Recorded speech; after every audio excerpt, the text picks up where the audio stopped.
yan, lalagay nyo muna sa timba. O kaya sa malaking container. Para yun yung paging yung pinaka raw water. Anong gagawin ng machine? Yan ipaprocess niya na ano dito. Alin po ang machine? Ito po yung Ayan po ang gagamitin. ito yung Tapos ito po, hindi na inilipat yung ano, yung tubig. ito po yung product eh. So depende na sa inyo. Ito yung pinaka-product na. So naka-host lang sa lalagay yung ganun. Tapos ito yung drain. Ito yung waste.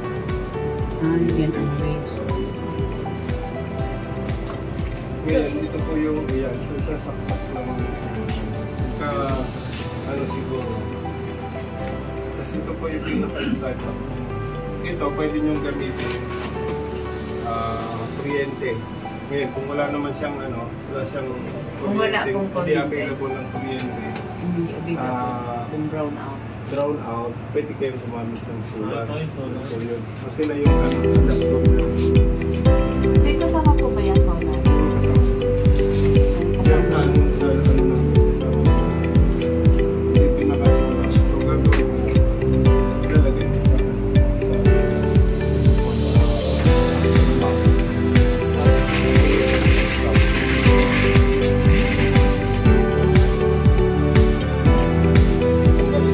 Kasi sa kuryente, walang kuryente.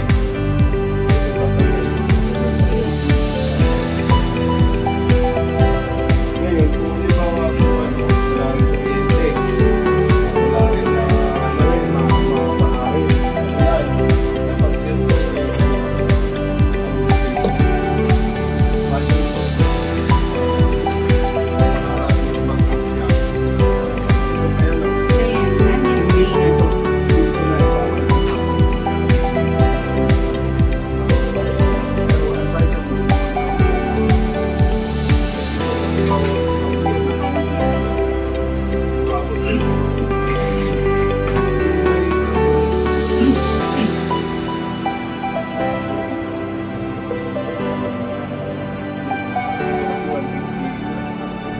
ito, Saan po yung kukunik mo lang yan, isaksakan yan din na ito. Diyan. Yan, may mga saksakan po yan. Ito naman, charger to. Sa-charge, dapat naka-charge. I-pull nyo muna siya. Dapat lagi siyang full Oo, charge. full charge. Kasi para at least kung halimbawa ano, may backup kayo dito. O, iyan po, saan i-connect? Ito sa kuryente. Sa Yan kuryente. po, charger po yan, Pag charger. po, Pag dito, may adapter yan. Wala lang kami ngayong adapter. Yan, galing dito. adapter, Oo, galing dyan. Ito yung mga output. papunta Kukunin saan ko po? siya rito. Dito sa Sa connection dito. So, pwede rin siya dito, diretso. Pagka, siguro, pagka ano, request na lang po kayo, provide namin kayo. Dito din po namin bibili. Pwede rin ito, magbibenta rin po kami. Pwede po magbigay mo. Oo. Halimbawa, yung birthday nyo na lang siguro yung mga 300 kasi kung may anim kayo. Kaya lang dapat kung ano, anim din. Para at least kung ilalagay. Ano po ang pangalan niya? Power station. Power ano, solar ano, power station, battery. Pagka ano po natin. Bigyan din natin ng brochures. Sige po, okay po. Para at least battery power station. May iba po ito, meron na 150 watts, 200 watts, meron din. Tapos yan kung tubig na ano dyan, pwede na talaga inumin. Opo, ito po yun.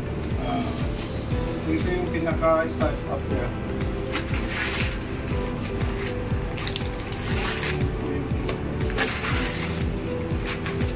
Ngayon, bumili na rin po kayo nito. Or pwede naman kayong, kasi hindi namin ito naisama.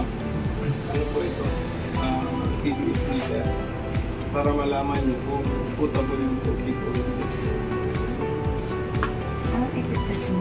Titest mo muna. Halimbawa, yung raw water, so raw water. Ang usual po kasi, pag kayong inumin, dapat mga ano ka, mga at least 150 ppm PDS. Ito po mataas po ito kasi galing dito po yan. Ito po yung source namin galing dito. Pag finish po yan,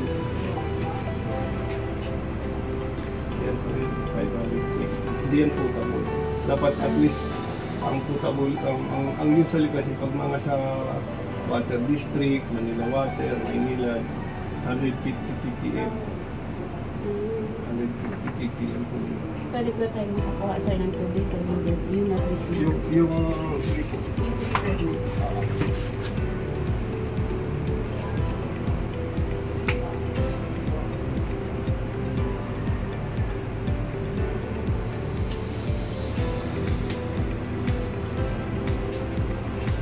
Ito po may may pressure switch.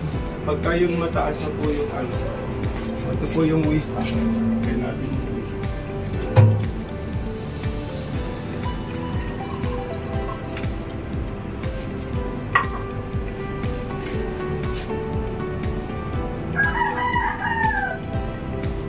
Yan yung waste na po yun. Mas mahal. 680. Yan po yung PDS niya. Ngayon, ito po yung product.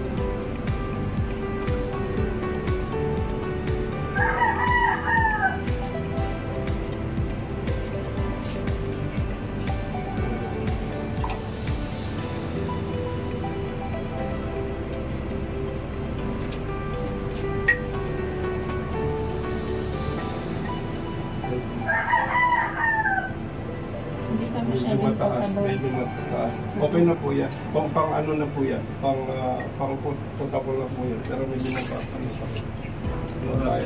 Kasi kaka-start up lang kasi.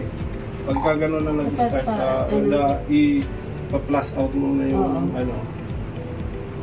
tapos bababa naman po.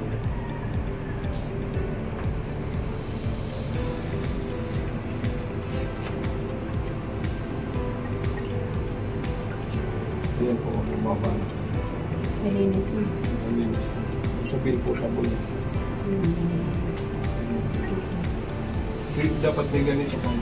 Para yung may kasama. May mahal din po kasi. Ay, ano naman to? Doon kasi sa price namin, ito ito na-include.